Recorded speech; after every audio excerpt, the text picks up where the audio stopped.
अमरीकी supreme court ने अमरीकी सदर डोनाल्ड ट्रंप के टैरिफ इकदामात को गैर कानूनी करार दे दिया है। और इसी केस को लेकर भारतीय मूल के वकील नील कत्याल की दुनिया भर में चर्चा हो रही है, क्योंकि नील कत्याल की वजह से ही ट्रंप को सुप्रीम कोर्ट में हार का सामना करना पड़ा।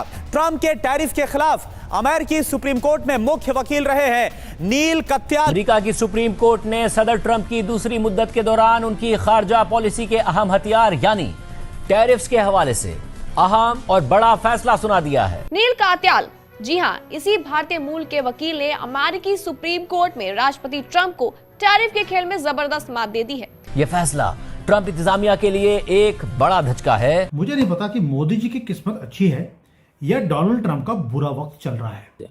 अब इंडिया के ऊपर भी टैरिफ लगे हुए थे, तो ये जो इंडिया के ऊपर भी टैरिफ है वो क्या उड़ गए हैं। रिपोर्ट के मुताबिक यह फैसला बज़ाहिर सदर ट्रंप की दूसरी मुद्दत का सबसे बड़ा नुकसान है और उस पे टैरिफ बढ़ने की वजह से अमेरिका के अंदर जो इंपोर्टेड स्टफ था वो महंगा हो गया। अब ये जो चीफ जस्टिस हैं वहां पे और जो बाकी लोग हैं उन्होंने कहा है कि नहीं, कि प्रेसिडेंट के पास ये पावर नहीं है to impose tariffs and regulate commerce. लेकिन ट्रंप एक ऐसी पर्सनैलिटी थे जिसके लिए या जिसको लगता था कि दुनिया के हर प्रॉब्लम का सॉल्यूशन या एटलीस्ट अमेरिका की हर प्रॉब्लम का सॉल्यूशन जो है वो टैरिफ वॉर में है। अमेरिकी सुप्रीम कोर्ट ने टैरिफ से मुतालिक आज अहम फैसला सुनाते हुए कहा कि सदर ट्रंप ने एकतरफा तौर पर दुनिया भर के मुमालिक पर वसी टैरिफ आयद करके अमेरिका के वफाकी कानून की खिलाफ वर्जी की है। नमस्ते दोस्तों, जय हिंद। हिंदुस्तान स्पेशल में आपका स्वागत है। दोस्तों, अमेरिका में टैरिफ नीतियों को लेकर मनमानी कर रहे राष्ट्रपति डोनाल्ड ट्रंप को तगड़ा झटका लगा है। अमेरिकी सुप्रीम कोर्ट ने डोनाल्ड ट्रंप के टैरिफ लगाने के लिए इमरजेंसी शक्तियों के इस्तेमाल को अमान्य घोषित कर दिया है। यूएस सुप्रीम कोर्ट के इस फैसले में भारतीय मूल के वकील नील कत्याल ने अहम भूमिका निभाई है। भारतीय मूल के वकील नील कत्याल ने पूर्व एक्टिंग सॉलिसिटर जनरल के तौर पर इस केस में छोटे बिजनेस समूहों का प्रतिनिधित्व किया। नील कत्याल की दी गई दलीलों को अमेरिकी सुप्रीम कोर्ट ने सत्य और तथ्यात्मक माना। नील कत्याल का जन्म 1970 में शिकागो में हुआ था। नील कत्याल के माँ और पिता दोनों भारत से जाकर अमेरिका में बसे थे। उनकी माँ बच्चों की डॉक्टर थी, पिता इंजीनियर थे। नील कत्याल मिलबैंक एलएलपी के वॉशिंगटन डीसी ऑफिस में पार्टनर हैं और फर्म के लिटिगेशन और आर्बिट्रेशन ग्रुप के सदस्य भी हैं। अमेरिकी सुप्रीम कोर्ट ने ट्रंप टैरिफ को अमान्य घोषित कर दिया है। तो इस वक्त अमेरिका के अंदर बहुत बड़ी हलचल मच गई है, जिसमें अमेरिका की जो सुप्रीम कोर्ट है उसने मेजर रूलिंग दी है और स्ट्राइक डाउन कर दिया है कि जो प्रेसिडेंट ट्रंप के जो स्वीपिंग टैरिफ्स थे उसके ऊपर जो कोर्ट रूलिंग आई है that is with the 6-3 decision. अच्छा, अमेरिका के अंदर जिस तरह एडमिनिस्ट्रेशन जो है वो एडमिनिस्ट्रेटिव ब्रांच काम करती है और जिस तरह 1 साल 2-3 महीने हो गए हैं ट्रंप पूरी इंडिया अमेरिका के अंदर ऑपरेट कर रहे थे, वहाँ पे जुडिशरी ऐसे ऑपरेट नहीं करती। वहाँ पे जो एग्जीक्यूटिव करती है उसने करना ही करना है। क्यों? क्योंकि उसको कोई पूछ ही नहीं सकता।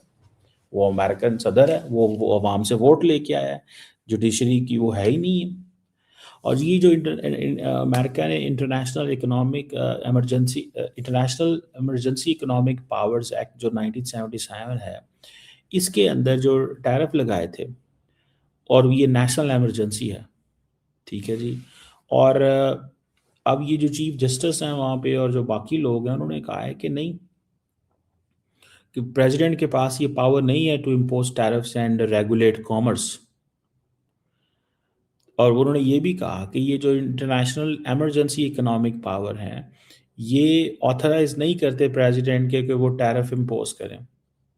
तो जो ट्रेड डेफिसिट्स और इस तरह के इश्यूज के हवाले से ये जो इकोनॉमिक इमरजेंसी और इन चीज़ों को देखना, वो समझते हैं कि ये वो नहीं कर सकता, ठीक है ना जी। अब एक तरफ तो ये चीज़ है, अब इंडिया के ऊपर भी टैरिफ लगे हुए थे, तो ये जो इंडिया के ऊपर भी टैरिफ हैं वो क्या उड़ गए हैं। अब 18% टैरिफ उनके ऊपर भी नहीं है, पाकिस्तान के ऊपर 19% है, वो भी उड़ गया। तो इट मीन्स कि क्या जो पोजीशन पहले थी उस पोजीशन पे वो दोबारा चले गए। ये बड़ी सिग्निफिकेंट चीज़ है पैदा हुआ। अब इसका इम्पैक्ट क्या हो सकता है कि जो रिफंड होगा, बिलियंस ऑफ डॉलर्स रिफंड देने पड़ेंगे जो ड्यूटीज़ कलेक्ट हुई थी। कहा जाता है कि तकरीबन जो अर्ली 2025 के अंदर कोई $200 बिलियन की ड्यूटीज़ थी, ठीक है जी। अब हुआ ये है कि विद इन अमेरिका में भी तो बहुत सारी इंडस्ट्रीज जो है ना वो इम्पैक्ट हुई हैं, लोग इम्पैक्ट हुए हैं, ग्लोबल ट्रेड इम्पैक्ट हुई है, American consumer, American businessman, economic markets. तो ये बेसिकली एक क्राइसिस पैदा हुआ है। This is a crisis because Trump one way operate कर रहा था, सुप्रीम कोर्ट ने आके उसको खत्म कर दिया और 6-3 के साथ, ठीक है जनाब, ठीक है जी। और यहाँ पे जो बहुत सारे उन्होंने टैरिफ्स जो थे वो सारे अफेक्ट नहीं हुए, लेकिन वो टैरिफ जो स्टैचुरी अथॉरिटीज, ठीक है ना जी, जो एमरजेंसी की बेस के ऊपर थे वो उन्होंने उड़ाए हैं, और ख़ास तौर पे जो बिजनेसेस थे डोमेस्टिक, वो चीज़। सो इसका मतलब क्या है? इसका मतलब ये है कि there is someone to check Trump, और ये जो अमेरिकन सुप्रीम कोर्ट ने ये जो किया है, इंटरनेशनल एमरजेंसी इकोनॉमिक पावर जो है उसको अनकॉन्स्टिट्यूशनल डिक्लेयर किया। तो ये आपको पता है, ये that was Trump's signature economic policy using tariffs. लेकिन ट्रम्प एक ऐसी पर्सनैलिटी थे जिसके लिए या जिसको लगता था कि दुनिया के हर प्रॉब्लम का सॉल्यूशन या एटलीस्ट अमेरिका की हर प्रॉब्लम का सॉल्यूशन जो है वो टैरिफ वॉर में है। तो सबसे पहले इंडिया वाले खुश होंगे, तो मैंने आपको बता दिया कि हम खुशी भी अपने कैलकुलेशन के अकॉर्डिंग मनाएंगे। हाँ, थोड़ा एक रिलैक्सिंग स्टेज जरूर आ गई है कि ट्रम्प जो टैक्स लगा रहा था और जो प्रेशर, एक अनड्यू प्रेशर अपोजिशन का मोदी गवर्नमेंट के ऊपर एस्टेब्लिश हो रहा था, प्रेशर क्रिएट हो रहा था, वो कम से कम प्रेशर क्रिएट अब नहीं होगा, या कम से कम यूं कहें कि हमारे अपोजिशन के हाथ से एक और मुद्दा छिन गया। दूसरी तरफ अगर हम इसे कैलकुलेट करेंगे कि भाई पूरी दुनिया, मतलब इंडिया को नेट प्रॉफिट हुआ या नेट लॉस हुआ, तो मुझे तो लगता है कि ठीक है, शुरू में प्रेशर आया हुआ था, लेकिन ट्रंप के बिहेवियर ने इंडिया के लिए बहुत पॉजिटिव रोल प्ले किया।